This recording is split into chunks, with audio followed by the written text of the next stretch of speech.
The morning sun painted golden streaks across the departure gate at Denver International Airport as passengers filed onto Flight 847, bound for Seattle. Among them walked a slender 12-year-old girl with auburn hair pulled back in a simple ponytail. She wore jeans, sneakers, and a hoodie, with a purple backpack decorated with patches from national parks hanging from her shoulders. To every adult who passed her, she appeared to be just another unaccompanied minor traveling alone. The gate agent had personally escorted her aboard. "Now, sweetie, you've got seat 14C. That's a window seat. The flight attendants will check on you throughout the flight, okay?" The girl had smiled politely, hefting her backpack into the overhead compartment before sliding into her seat and pulling out a tablet loaded with homework assignments. The gate agent nodded approvingly and departed. As the aircraft filled, the flight attendants made their routine checks. Patricia, with 20 years of experience, stopped at row 14.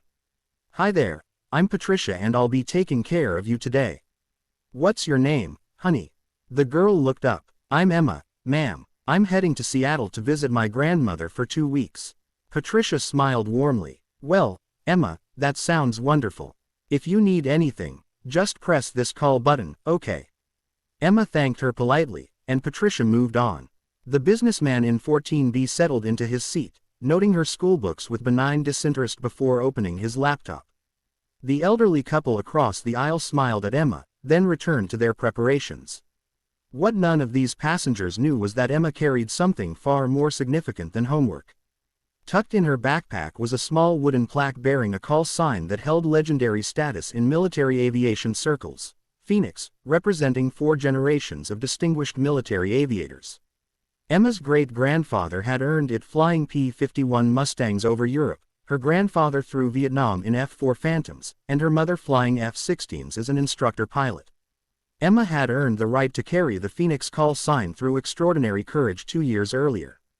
At age 10, she had been at an air show when a vintage aircraft experienced catastrophic failure. While adults panicked, Emma grabbed a radio and talked an injured backup pilot through emergency procedures that saved an unconscious aviator's life. The backup pilot, partially blinded and disoriented, had followed steady instructions from a 10-year-old girl who spoke with the precision of a veteran combat controller. The military aviation community had been stunned. A formal ceremony attended by Air Force generals and Navy admirals presented Emma with the Phoenix call sign and honorary recognition. Fighter pilots who would never show weakness had lined up to shake her hand and tell her she honored the call sign. From that day forward, Emma was Phoenix, and every military aviator who heard that call sign knew what it represented. But sitting in seat 14C, surrounded by passengers who saw only a young girl with a backpack, Emma appeared to be nothing more than another child on another routine flight. She worked on her summer reading assignment and occasionally glanced out the window as the Boeing 737 climbed toward cruising altitude. The flight attendants completed their safety demonstration, and the captain announced they would be cruising at 9,000 meters with an estimated flight time of 2 hours and 45 minutes. The ascent was smooth and unremarkable. Patricia brought Emma extra cookies with a conspiratorial wink. The businessman was deep in his spreadsheets. The elderly couple began a quiet card game. Everything about Flight 847 suggested another routine day in commercial aviation. At 9,000 meters, the first engine failed without warning. The sudden loss of power sent a shuddering vibration through the aircraft. In the cockpit, Captain James Morrison felt his hands move automatically toward the engine controls. Engine number 1 showed complete failure. 0 thrust, 0 fuel flow. First Officer Sarah Chen was already running through the emergency checklist. Morrison initiated the restart procedure, monitoring instruments with intense focus. For 30 seconds, nothing happened. Then the second engine failed with a sickening lurch that every passenger felt. The vibration was followed by an eerie smoothness as both engines went silent, leaving the aircraft gliding at 9,000 meters with nothing but gravity keeping it aloft. The cockpit erupted into controlled chaos as both pilots worked through emergency procedures. Morrison declared a mayday. "Mayday! Mayday! Mayday! This is United Flight 847. We have dual engine failure at flight level 300, approximately 100 nautical miles northeast of Denver, 0 thrust. Requesting immediate emergency assistance." Chen calculated their glide ratio, running numbers that would determine their survival time. A Boeing 737 at 9,000 meters with both engines dead could glide for approximately 15 to 20 minutes, covering 150 to 200 kilometers, but they were over mountainous terrain. Morrison pulled up terrain maps, searching for landing sites, while Chen continued restart attempts that failed repeatedly. He realized they might have to attempt an unpowered landing. In the passenger cabin, the sudden silence created barely controlled panic. Veteran travelers recognized this was serious, their nervous glances toward flight attendants finding only carefully maintained composure. The crew had received emergency notification and moved through the cabin, preparing passengers for emergency landing while projecting confident calm. Patricia moved automatically toward RAW 14 to check on the unaccompanied minor. Emma sat quietly in her window seat, her tablet now set aside, her eyes focused on the view outside where the mountains stretched endlessly below and the unusual silence of the engines created an eerie quality to the flight that everyone aboard could feel. Patricia knelt in the aisle beside 14C, placing a gentle hand on Emma's shoulder with what she hoped was a reassuring smile. "Emma, honey, we're experiencing some technical difficulties, but the pilots are handling everything and we're going to be just fine. I need you to listen carefully to any instructions we give you, okay?" Emma turned to look at the flight attendant, and Patricia was surprised to see not fear in the young girl's eyes but something else entirely, a kind of focused assessment that seemed oddly mature for a 12-year-old. "Both engines failed," Emma said quietly, stating it as fact rather than question, and Patricia felt her rehearsed reassurances catch in her throat because yes, that was exactly what had happened. But how did this child know that? Before Patricia could respond, the aircraft's public address system crackled to life with Captain Morrison's voice, carefully controlled but carrying an undercurrent of urgency that made every passenger hold their breath. "Ladies and gentlemen, this is your captain. We have experienced a dual engine failure and are currently gliding while we work to restart the engines.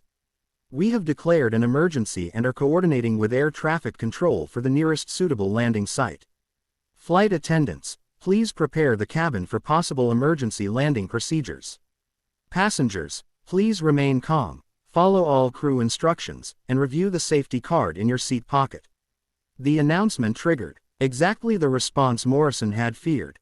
A wave of gasps, suppressed screams, and frantic movements as passengers reached for phones to send final messages to loved ones, gripped armrests with white-knuckled terror, or began crying openly as the reality of their situation crashed over them like a cold wave. Miles away and thousands of feet above the crippled airliner, two F-22 Raptor stealth fighters from the 27th Fighter Squadron were conducting routine patrol operations in the restricted airspace over Colorado. Major Alex Rodriguez and Captain Jennifer Viper Martinez had been flying a standard combat air patrol pattern, their advanced sensors monitoring the skies with the casual efficiency that came from hundreds of hours in the cockpit of the most sophisticated fighter aircraft ever built. When the emergency declaration from Flight 847 came across the military coordination frequency, both pilots immediately shifted their attention to the unfolding crisis, their training kicking in as they processed the information and began coordinating with air traffic control to provide whatever assistance might be possible. Dual-engine failures at 30,000 feet were exceptionally rare in modern aviation, the kind of catastrophic emergency that made news headlines and triggered major investigations, and both pilots understood the gravity of what was happening aboard that civilian aircraft. Rodriguez checked his tactical display, pulling up flight information on United 847 and noting its current position, altitude, and rate of descent. "Control, Raptor 11, we have the emergency aircraft on our displays, requesting permission to intercept and provide visual assessment of the situation." The controller's response came back immediately, authorization granted. Rodriguez smoothly banked his F-22 toward the coordinates of the gliding airliner while Martinez followed in tactical formation, both fighters accelerating to intercept the civilian aircraft that was descending inexorably toward the mountains below.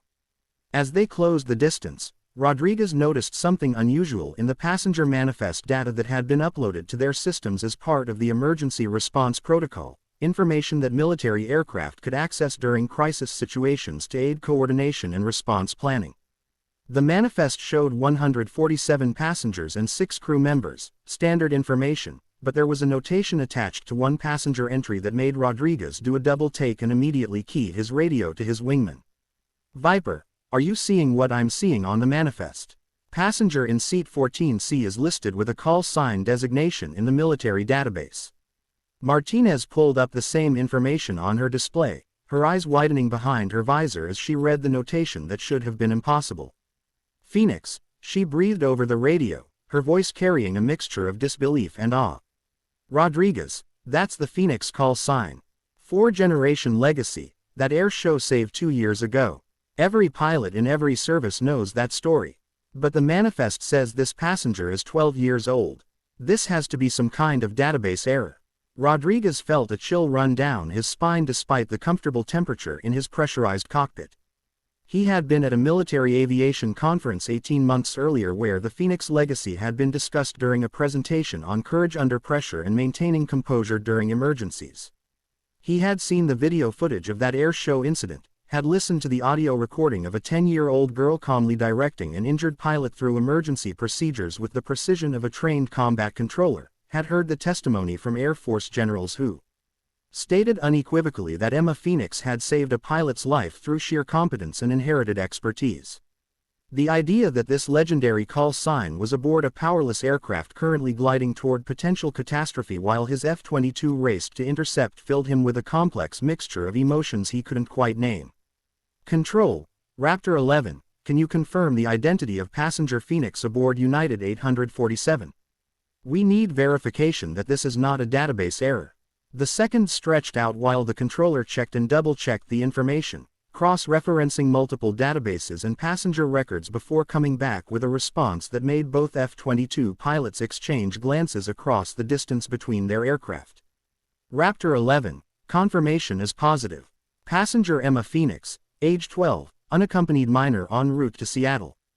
Call sign verified through military family database and honorary recognition records. Be advised, this is an actual Phoenix legacy call sign holder aboard that aircraft. Rodriguez felt something shift in his chest, a recognition that this emergency had just become something more than a routine intercept and assist operation, that somewhere aboard that gliding airliner was a child who carried a call sign that commanded respect from the most elite warriors in the military aviation community.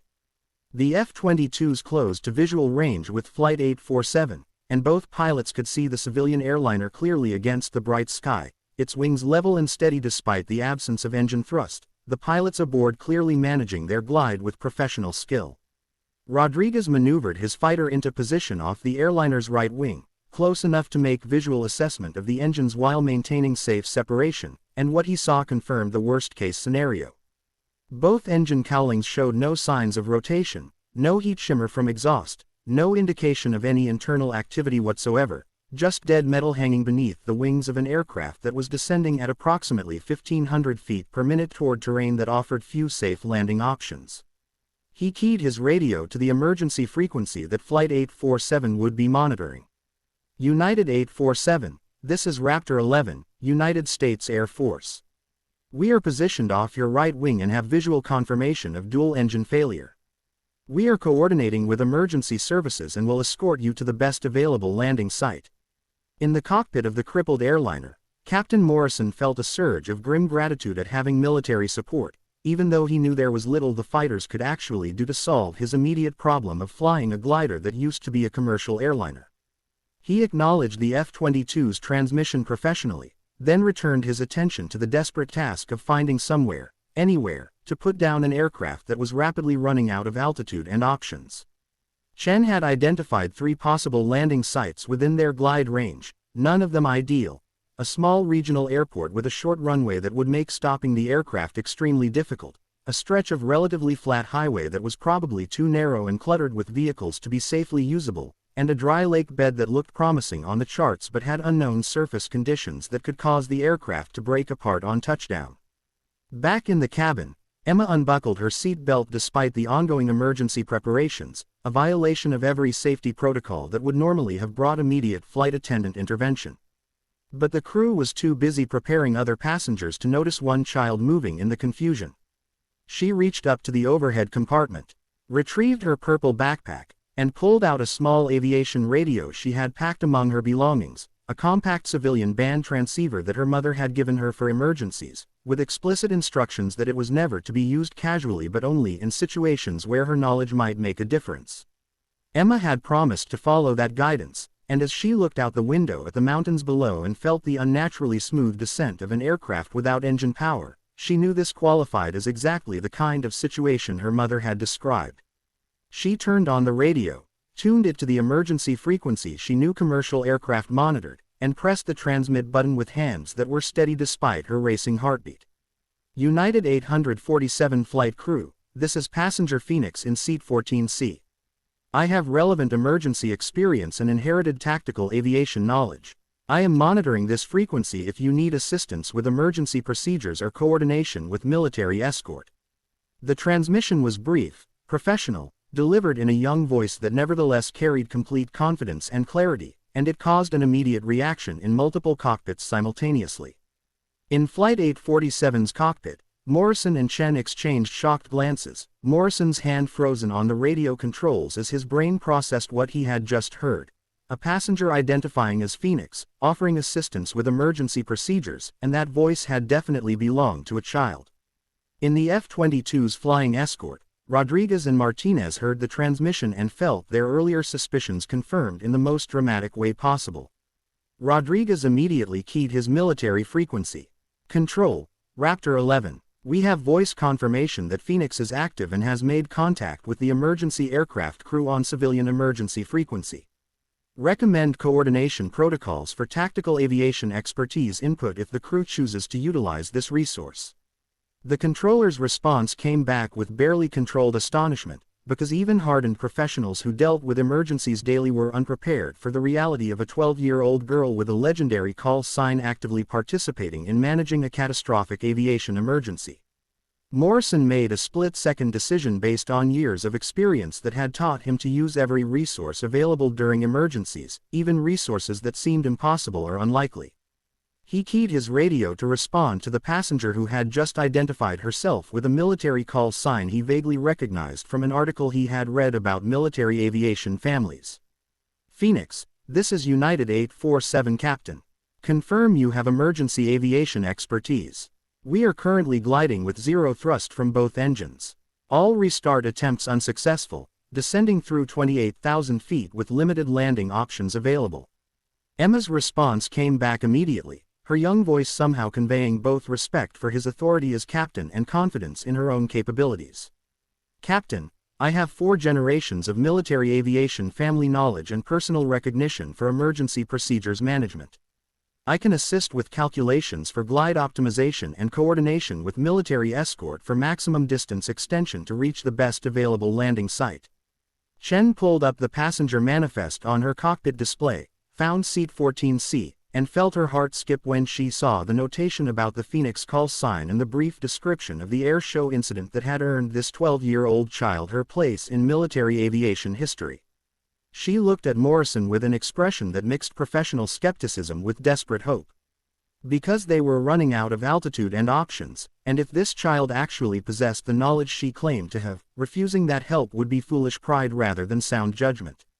Morrison nodded once, firmly, making the command decision to accept assistance from a source he would never have imagined in any scenario his training had prepared him for. Phoenix, United 847 Captain. We accept your assistance. Please coordinate with our escorts and provide recommendations for optimal glide management. Emma felt the weight of responsibility settle onto her shoulders, the same feeling she had experienced at that air show 2 years ago when adult lives had depended on knowledge passed down through generations of Phoenix aviators. She took a deep breath, centered herself with the mental discipline her mother had taught her, and began applying everything she had learned from a lifetime of absorbing aviation expertise the way other children absorbed video games and social media. She keyed her radio again, speaking to both the airliner crew and the F-22 pilots monitoring the emergency frequency. All aircraft, Phoenix has recommendations for maximum glide extension to reach the dry lake bed southeast of current position. Recommend airspeed reduction to best glide speed for this aircraft type, approximately 190 knots. Slight increase in angle of attack to optimize lift-to-drag ratio. Minimal use of flight control surfaces to reduce parasitic drag. Rodriguez, listening from his F-22, felt a surge of professional respect that transcended the impossibility of receiving tactical aviation advice from a 12-year-old child, because every word she had just spoken was correct, the kind of precise knowledge that came from deep understanding of aircraft performance and emergency procedures. He keyed his own radio to add military support to her recommendations. United 847, Raptor 11 confirms Phoenix recommendations are sound. We have calculated the dry lake bed as the best available option. We are coordinating with emergency services to have rescue assets staged at that location. Estimate you have approximately 12 minutes to cover the distance at current descent rate. In Flight 847's cockpit, Morrison adjusted his airspeed to match the recommendation, feeling the aircraft's glide performance improve marginally as he found the sweet spot where lift and drag balanced for maximum horizontal distance covered per foot of altitude lost. Chen worked frantically with navigation systems to plot the course to the dry lake bed, calculating that they would arrive with perhaps 500 feet of altitude remaining if they maintained current performance, enough to set up a proper approach but leaving zero margin for error. She keyed the intercom to the cabin crew. Flight attendants, prepare passengers for emergency landing in approximately 10 minutes. We will be landing on a dry lake bed. Surface conditions unknown. Expect rough touchdown and possible aircraft damage. Ensure all passengers are in brace positions and emergency exits are prepared. Patricia and her fellow flight attendants moved through the cabin with impressive professionalism despite their own fear, securing loose items, reviewing emergency procedures with passengers too terrified to process much of what they were being told, and preparing themselves mentally for whatever would come when this aircraft touched down on unprepared terrain far from any airport. Patricia noticed that Emma had moved from her seat and was standing in the aisle with a small radio in her hands, speaking into it with a calm authority that seemed completely at odds with her age and appearance, and for a moment the flight attendant wondered if stress was causing her to hallucinate. Because surely this child was not actually coordinating emergency procedures with the flight crew and military escorts. Emma continued providing guidance, her inherited knowledge flowing naturally as she considered factors that experienced pilots understood but might not prioritize correctly under the stress of an emergency. Captain, recommend maximum use of remaining altitude to position for a straight-in approach to the lake bed rather than attempting any circling or maneuvering that would waste energy. The F-22 escorts can provide precise guidance for the approach path using their advanced navigation systems to ensure you align with the longest and most favorable section of the landing surface.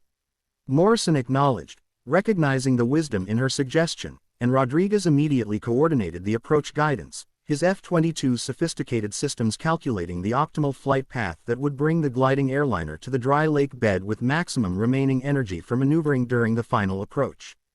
The elderly couple in row 13 had been listening to Emma's radio transmissions with growing astonishment, their card game completely forgotten as they realized the quiet child they had smiled at during boarding was somehow helping to save everyone aboard the aircraft. The businessman in 14B had closed his laptop and was staring at Emma with an expression that mixed shock, confusion, and dawning comprehension that his assumptions about the young passenger beside him had been catastrophically wrong. Other passengers nearby had begun to notice as well, word spreading through the cabin in whispered conversations that somehow a child no older than their own sons and daughters, was on the radio talking to the pilots and the military fighters like she had been doing this her entire life.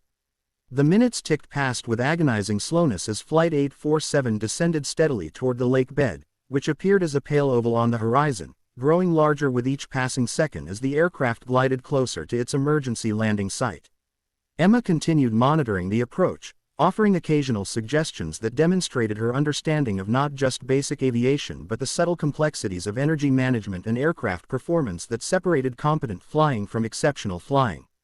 She recommended minor adjustments to heading to account for wind drift, suggested when to deploy landing gear to balance the drag penalty against the need for aerodynamic efficiency, and coordinated with the F-22 escorts to ensure rescue assets were properly positioned for immediate response once the aircraft landed. Rodriguez had pulled his fighter into a position where he could watch the airliner's approach to the lake bed, his heart pounding despite his thousands of hours of combat flying experience, because he had seen enough aviation accidents to know how many things could go catastrophically wrong during an unpowered landing on unprepared terrain. Martinez flew her F-22 at a higher altitude, coordinating with ground rescue teams and providing real-time updates on the approaching aircraft's position and status. Both pilots found themselves silently rooting for a child they had never met, a 12-year-old girl who carried a call sign that represented everything they respected about military aviation heritage and personal courage under pressure. At 2,000 feet above the lake bed, Morrison deployed the landing gear, feeling the aircraft shudder as the drag increased and the descent rate steepened, sacrificing some of their precious remaining glide distance in exchange for being configured for landing when they reached the surface. Chen armed the emergency slides and verified that all emergency systems were ready, her hands moving through familiar checklists with the automatic precision of years of training, while her mind raced with possibilities of what might happen when they touched down. Emma keyed her radio one final time as the lake bed rushed up to meet them, the pale surface filling the windows and appearing far rougher and more uneven than it had looked from altitude. "Captain, remember to flare gently and touch down with minimum vertical speed. The surface may be softer than expected, and you want to avoid nose gear collapse. Maintain directional control throughout the rollout and be prepared for emergency evacuation if the aircraft structure is compromised." The final seconds of the approach seemed to stretch into eternity as Morrison pulled back on the controls to flare the aircraft, trading forward momentum for lift to reduce their descent rate to something survivable, holding the airliner just above the surface as the airspeed bled off and gravity began to win its inevitable victory. The main landing gear contacted the lake bed with a jarring impact that sent vibrations through the entire aircraft structure, harder than any normal landing but not catastrophic, and Morrison immediately began fighting to keep the wings level and the nose straight as the unprepared surface grabbed at the wheels with uneven friction. The nose gear slammed down with a sharp crack that suggested possible damage, but the gear held, and the aircraft rolled across the lake bed, trailing plumes of dust and sand, slowing gradually as the drag of the soft surface worked better than any brakes to reduce their speed. Flight 847 rolled to a complete stop roughly 800 meters from the initial touchdown point, sitting at a slight angle on the uneven surface but intact, all major structural components still functional, and most critically, with no fire or immediate danger to the 147 passengers and 6 crew members who had just survived a catastrophic emergency through a combination of professional skill, military coordination, and the inherited knowledge of a 12-year-old girl carrying a legendary call sign. Morrison sat in his seat for 3 heartbeats, his hands still gripping the controls, processing the fact that they were down, they were safe, they had accomplished something that should have been impossible. Then he keyed the cabin intercom with a voice that shook with emotion he didn't try to hide. "Ladies and gentlemen, we are on the ground. Emergency evacuation procedures will begin immediately. Please follow all crew instructions and exit the aircraft as quickly and safely as possible." The evacuation was textbook perfect, the training that flight attendants underwent repeatedly proving its worth. As passengers streamed down the emergency slides and moved away from the aircraft across the dusty surface of the lake bed, Patricia found Emma as soon as she cleared the aircraft herself, the flight attendant's professional composure finally cracking as she wrapped the young girl in a fierce hug that mixed relief, gratitude, and wonder at what this child had just accomplished. "You saved us," Patricia whispered, her voice choked with tears she couldn't control. "I don't understand how or why, but you saved every single person on this aircraft." Emma hugged her back, feeling the adrenaline beginning to fade and exhaustion settling into her bones, the weight of responsibility lifting now that everyone was safe and her job was done. The F-22 Raptors made several low passes over the landing site, Rodriguez and Martinez both wanting to verify visually that the emergency had concluded successfully, that the legendary Phoenix call sign holder and all the souls aboard that aircraft had survived the impossible situation that had unfolded at 9,000 meters. Rodriguez keyed his radio to the military frequency, his voice carrying an emotion that elite fighter pilots rarely allowed themselves to express. "Control, Raptor 11, United 847 is safely on the ground. All passengers appear to have evacuated successfully. Rescue assets are arriving on scene. Be advised, Phoenix performed magnificently. That call sign continues to honor its legacy in ways that exceed comprehension. Request permission to break formation and render honors." The controller, who had been following the entire emergency and had heard the transmissions from a 12-year-old girl who spoke like a seasoned combat aviator, granted the request without hesitation. Rodriguez and Martinez brought their F-22s around in a final pass over the lake bed, flying in close formation directly over the evacuated passengers and crew, close enough that the distinctive shape of the advanced stealth fighters was clearly visible against the sky. As they passed overhead, both pilots rolled their aircraft in the traditional salute, a gesture of respect normally reserved for fallen warriors or ceremonies honoring the most distinguished military achievements. The passengers and crew standing on the lake bed looked up at the display, many of them not understanding the significance, but some recognizing it as something extraordinary, a tribute from elite fighters to someone among them who had earned their profound respect. Emma stood with Patricia's arms still around her shoulders, watching the F-22s complete their salute and streak away into the blue sky, and she felt tears finally beginning to form in her eyes as the full emotional weight of what had just happened began to settle onto her 12-year-old shoulders. She had carried the Phoenix call sign with pride and determination for 2 years, had studied and learned and absorbed everything her mother, grandfather, and the entire aviation family legacy could teach her, but she had never imagined she would need to use that knowledge to save 147 people aboard a powerless aircraft descending through thin air above the mountains. Her mother had always told her that carrying the Phoenix call sign meant being ready to rise when circumstances required it, to find courage in moments of crisis, to honor the legacy through actions rather than words. Standing on that dry lake bed with everyone safe and alive around her, Emma understood in a way she never had before what it truly meant to carry a call sign that represented 4 generations of military aviation excellence. The rescue helicopters arrived minutes later, followed by emergency vehicles that had driven cross-country to reach the isolated landing site, and the scene transformed into organized chaos as medical teams assessed passengers for injuries and coordination began for transporting everyone to the nearest hospital for evaluation. Captain Morrison made his way through the crowd of evacuated passengers, scanning faces until he found the auburn-haired girl standing with the flight attendant, and when their eyes met, he saw a depth of understanding there that transcended age or experience.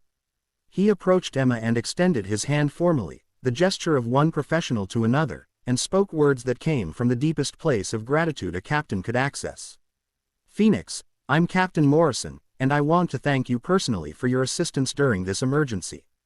Your knowledge and guidance contributed directly to the survival of everyone aboard this aircraft, and I will ensure that fact is documented in my official report and communicated to every relevant authority in civilian and military aviation." Emma shook his hand with a grip her grandfather had taught her, firm and confident. Meeting the captain's eyes with the directness that military aviators expected from someone carrying a call sign of significance. "Captain, I'm honored to have been able to help, and you and your first officer deserve all credit for bringing this aircraft down safely under impossible conditions. The Phoenix legacy is about rising when needed, and I'm grateful I could honor my family by contributing to saving these lives." Morrison felt something catch in his throat at hearing those words from a child who should have been thinking about school and friends and normal 12-year-old concerns, not about honoring military aviation legacies through emergency procedure coordination during catastrophic failures at altitude. The news media arrived within hours, having caught wind of the dramatic emergency landing and the unusual involvement of military fighters in the rescue coordination, and the story that emerged over the following days and weeks captured international attention in ways no one aboard Flight 847 could have anticipated. The combination of a dual-engine failure at cruising altitude, a powerless glide to an emergency landing on a dry lake bed, the presence of F-22 Raptor escorts, and, most compellingly, the revelation that a 12-year-old girl carrying a legendary 4-generation military call sign had actively participated in coordinating the emergency response, created a narrative that resonated with people around the world. Emma Phoenix became famous overnight, her face appearing on news broadcasts and magazine covers, her story shared and reshared across social media by millions of people who found inspiration in the image of a quiet child with a purple backpack who possessed the kind of courage and competence that saved lives when everything went wrong at 9,000 meters. The military aviation community responded to the incident with a mixture of pride and reverence, recognizing that Emma had once again demonstrated the qualities that made the Phoenix call sign legendary across generations. Air Force generals issued official statements commending her actions and noting that her performance under pressure represented the very best traditions of military aviation heritage. Fighter pilot squadrons around the country held informal ceremonies honoring Phoenix, with experienced combat aviators expressing their respect for a 12-year-old girl who had faced an impossible situation and responded with the grace and skill of a veteran warrior. Rodriguez and Martinez were interviewed extensively about their role in the emergency, and both pilots spoke with undisguised admiration about listening to Phoenix coordinate the emergency procedures with a professionalism that matched or exceeded anything they had witnessed from trained military personnel. Emma's mother flew to meet her daughter as soon as the news reached her, arriving to find Emma surrounded by reporters, officials, and grateful passengers who wanted to express their thanks to the child who had helped save them. The reunion was emotional and private despite the public attention, mother and daughter holding each other while 4 generations of Phoenix legacy settled around them like a tangible presence. Emma's mother had carried the call sign through combat and training in countless flights where lives depended on her skill, and she understood better than anyone what her daughter had experienced: the weight of responsibility, and the crushing awareness that people would die if you failed to perform perfectly when circumstances demanded perfection. The formal investigation into the dual-engine failure revealed that a manufacturing defect in both engines had caused simultaneous catastrophic failures, a 1 in a million combination of circumstances that should have resulted in the loss of the aircraft and everyone aboard. The investigators' report specifically cited the coordinated efforts of the flight crew, the F-22 escort pilots, and passenger Emma Phoenix as contributing factors in the survival of all souls aboard, marking the first time in aviation history that a child passenger had been officially recognized in an accident investigation report for providing expert assistance during an emergency. The report's conclusion included a statement that the Phoenix call sign had once again lived up to its legendary status, rising from impossible circumstances to ensure survival and success when all conventional expectations suggested catastrophe. For Emma, life eventually returned to something approximating normal, though she would never again be just another kid on an airplane, never again be underestimated by adults who saw only age and appearance rather than capability and heritage. She completed her interrupted trip to visit her grandmother, who held her for a long time without speaking, and then took her to a quiet place where photographs of 4 generations of Phoenix aviators hung on the wall, adding a new picture to the collection. Emma standing on the dry lake bed beside Captain Morrison, her young face serious and composed, her posture reflecting the confidence and competence that had saved 147 lives when engines failed at 9,000 meters. The F-22 pilots who had escorted Flight 847 during its emergency descent requested and received permission to visit Emma several months after the incident, wanting to meet in person the child whose voice they had heard coordinating emergency procedures with such impressive skill. The meeting took place at an Air Force base where Emma's mother was stationed, and when Rodriguez and Martinez walked into the room and saw the 12-year-old girl standing there in jeans and a t-shirt, they felt the cognitive dissonance that came from reconciling the image with the memory of that calm, professional voice on the emergency frequency. They shook her hand with the same formal respect they would show any distinguished aviator, and Rodriguez spoke words he had thought carefully about for months. "Phoenix, Viper and I wanted to tell you in person that flying escort during your emergency was one of the most profound experiences of our careers. Hearing your call sign, understanding what it represented, and then listening to you perform under pressure with such skill reminded us why we do what we do and what our profession stands for. You honor that call sign and your family legacy in ways that inspire all of us to be better aviators and better warriors." Emma thanked them with the same composure she had shown during the emergency. But later, when the formal meeting concluded and she stood with her mother watching the 2 F-22s launch for their return flight, she finally allowed herself to cry, the tears flowing not from fear or pain but from the overwhelming recognition that she was part of something larger than herself, a legacy that transcended age and rank and experience, a tradition of rising when needed and finding courage when everything seemed impossible.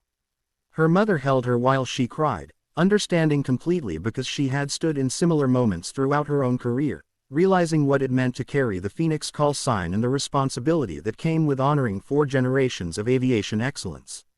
The passengers from Flight 847 stayed in touch with Emma in the years that followed, many of them sending letters and messages expressing gratitude that never seemed adequate to convey what they felt about the child who had helped save their lives.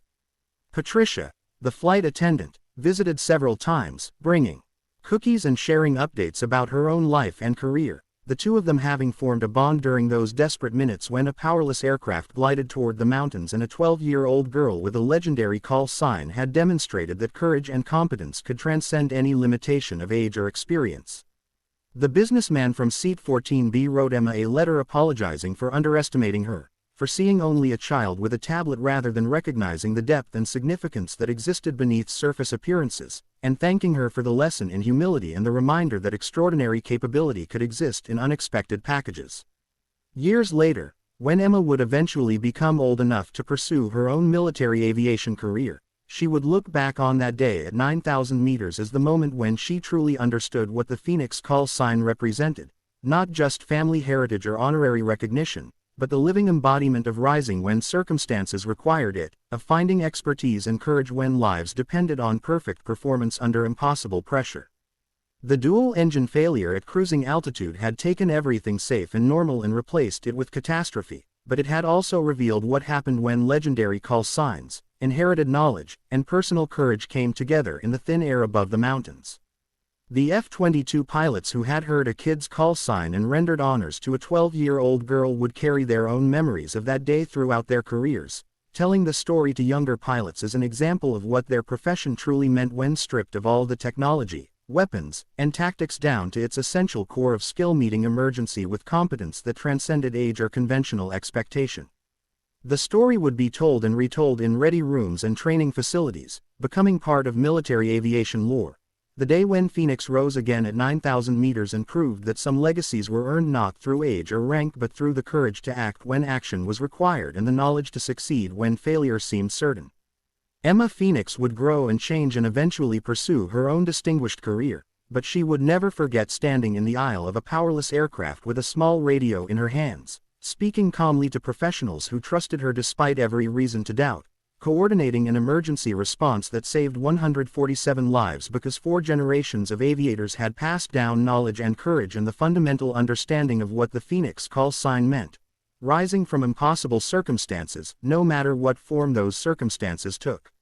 At 9,000 meters, when the engines failed and death seemed certain, a kid with a legendary call sign had shown the world what it truly meant to honor a legacy through actions that matched the heritage of warriors who had carried that call sign through 4 generations of military aviation excellence. The F-22s had heard her voice, recognized her call sign, and witnessed her rise when rising was required, and in doing so, they had confirmed what every Phoenix aviator had always known, that courage and competence recognize no limits of age when legacy and circumstance meet in moments that demand the very best that human capability can offer.